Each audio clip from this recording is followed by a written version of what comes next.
Jackie Boy me dit, une petite question hors football.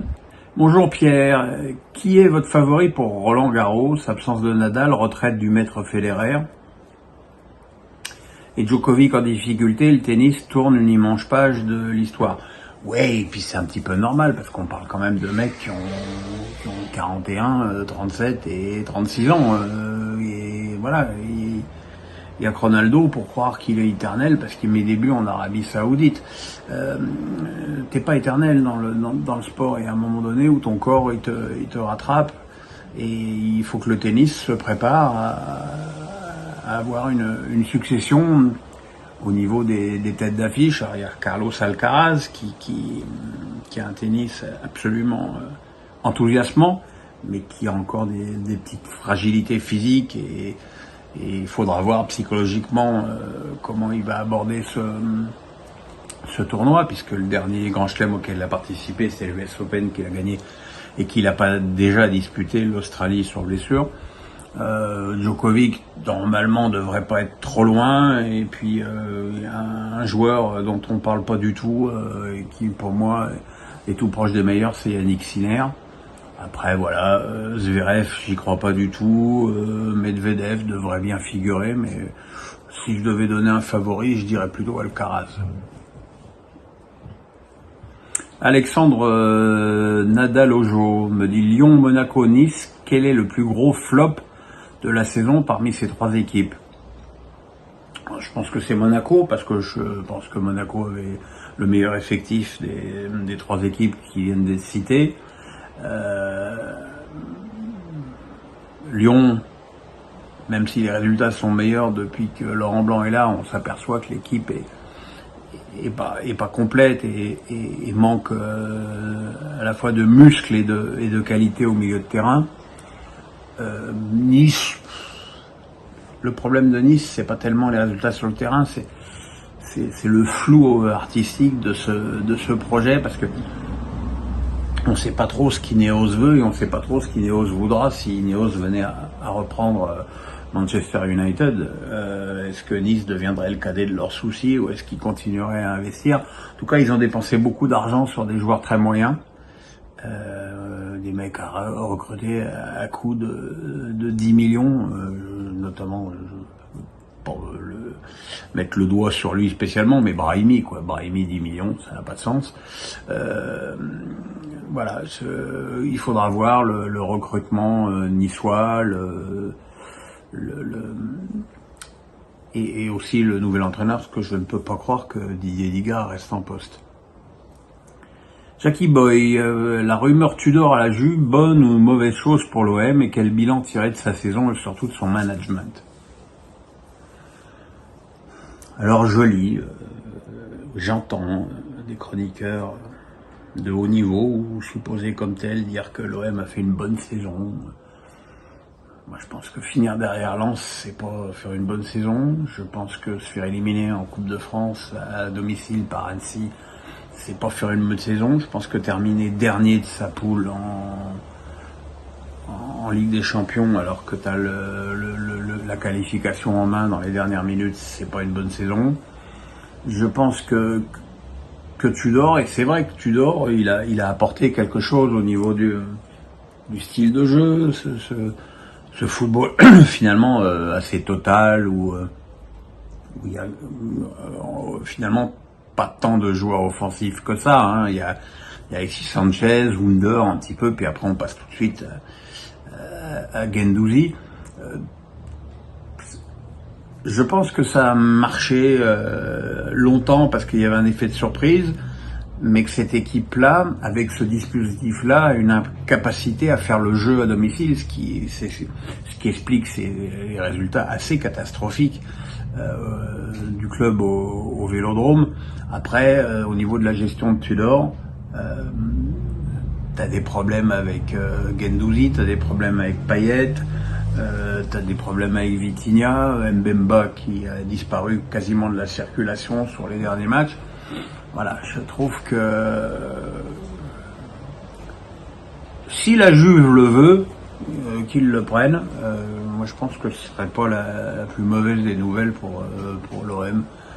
sachant que de toute façon, et c'est un peu la méthode Longoria, on va repartir avec un effectif très largement modifié, autant repartir avec un nouvel entraîneur. Danny Bayreuther, étant connaisseur et spécialiste du foot et en plus ami du président Keller, pourquoi ne pas rentrer dans la cellule de recrutement du Racing? Alors, tu connais l'expression hein, in job no job. J'ai envie d'ajouter in friendship no job non plus. Je pense que mon amitié avec Marc est bien trop. Eh ben dis donc, mon amitié avec Marc est bien trop profonde pour que on prenne le risque de la polluer avec des relations professionnelles. D'abord la cellule de recrutement avec Loïc Désiré fonctionne très bien. Voilà, donc je préfère rester son meilleur ami. Et puis voilà, maintenant j'habite en plus à La Baule, c'est-à-dire à l'opposé de Strasbourg, je le sais, puisque je suis revenu de Strasbourg en avion ce matin. Donc voilà, maintenant je suis loin de tout ça et je suis tellement bien. Et Elou BZH, au moins lui on sait d'où il vient. Que penses-tu de la deuxième partie de la saison du Stade Brestois et Eric Roy a transformé l'équipe? Je pense qu'Eric Roy a apporté à une équipe qui est quand même portée par l'offensive, parce que les meilleurs joueurs, ils sont plus devant à Brest. Il a apporté une rigueur défensive qui manquait par trop à ce club et qu'il a trouvé un bon cocktail. Il a surtout fait du Stade Francis Leblay une forteresse quasi imprenable. Et alors lui aussi, on ne sait pas s'il va rester. C'est un peu la mode en ce moment, mais moi je trouve qu'il a fait du bon boulot, surtout que c'était un choix pas évident de le prendre. Bravo à lui. Bonjour Pierre, Lens va-t-il réussir à garder Openda ou alors vont-ils le vendre en première ligue contre un gros chèque?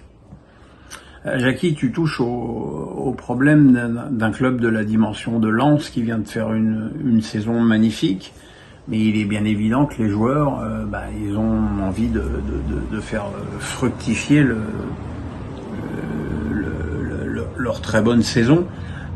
Je veux dire, un mec comme Fofana ou Openda vont certainement avoir des propositions où ils vont tripler, voire quadrupler leur salaire. Et c'est difficile à refuser, donc voilà. Mais on pourrait dire la même chose pour Francaise, à qui on va peut-être proposer un challenge tout aussi excitant et encore beaucoup mieux rémunéré. Donc voilà, on a l'impression que je dévalorise toujours Lens, mais voilà, Lens c'est un petit budget, c'est le 10e budget de Ligue 1. Les voir finir en 2e, c'est formidable, mais c'est anormal. Et donc voilà, derrière, il faut que s'ils arrivaient à garder tout le monde, d'abord je leur tirerais un immense coup de chapeau, et puis on verrait ce que ça donnerait au plus haut niveau, mais il est évident que l'année prochaine va être certainement compliquée pour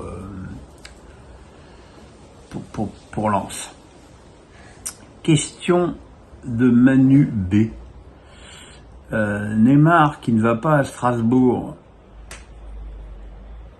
et qui va au Grand Prix de Monte-Carlo, Messi qui ne va pas aux Oscars pour aller voir un concert de Coldplay, il y a quand même eu une différence de réaction. Quelle est ta position? Je suis content de ne pas être le seul à avoir noté qu'il y a une différence de réaction entre Neymar et Messi. Messi qui était quand même nominé pour le meilleur, plus beau but et surtout pour le meilleur joueur, qui était dans l'équipe type de la saison et qui a snobé une soirée qui, on est bien d'accord, n'a rigoureusement aucun intérêt. Hein. C'est pas moi qui lui reprocher ça. Je me rappelle quand c'était encore Canal qui organisait ça, c'était la plus grosse tannée de la saison organisée. Parce qu'il fallait que machin soit bien vu, machin soit là, machin soit là. Voilà. C'était horrible. Neymar, il n'a pas été à Strasbourg et il a été au Grand Prix de Monaco, comme d'autres joueurs, hein, comme Donnarumma aussi. Lui, il a été surtout pour honorer un contrat commercial avec Red Bull. Donc voilà, si on trouve ça pas normal pour Neymar, je vois pas pourquoi on trouverait ça normal pour Messi. Et si on trouve ça normal pour Messi, je vois pas pourquoi on trouverait pas ça normal pour Neymar. Mais voilà, c'est-à-dire que Neymar, on vient lui mettre la pression devant chez lui et on attend qu'il fasse des démonstrations d'amour au club. C'est peut-être un petit peu trop demandé, à mon avis.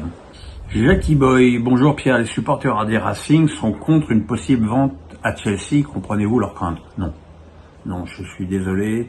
Je comprends pas leurs craintes pour plusieurs raisons, ou alors ils sont contents de jouer le maintien tous les ans, ce qui, en l'état actuel du budget du Racing, est l'objectif principal du club. Je suis désolé, c'est pas parce que tu as fini 6e une saison comme ça, un petit peu, parce que tout marchait bien, que ça situe le vrai niveau de Strasbourg. Pour moi, le vrai niveau de Strasbourg, il est 9e, ce qui est le classement depuis que Fred Antonetti est l'entraîneur du club, et que ce club, pour grandir, a besoin de pouvoir investir sur les joueurs. Et c'est ce que, visiblement, Chelsea veut faire.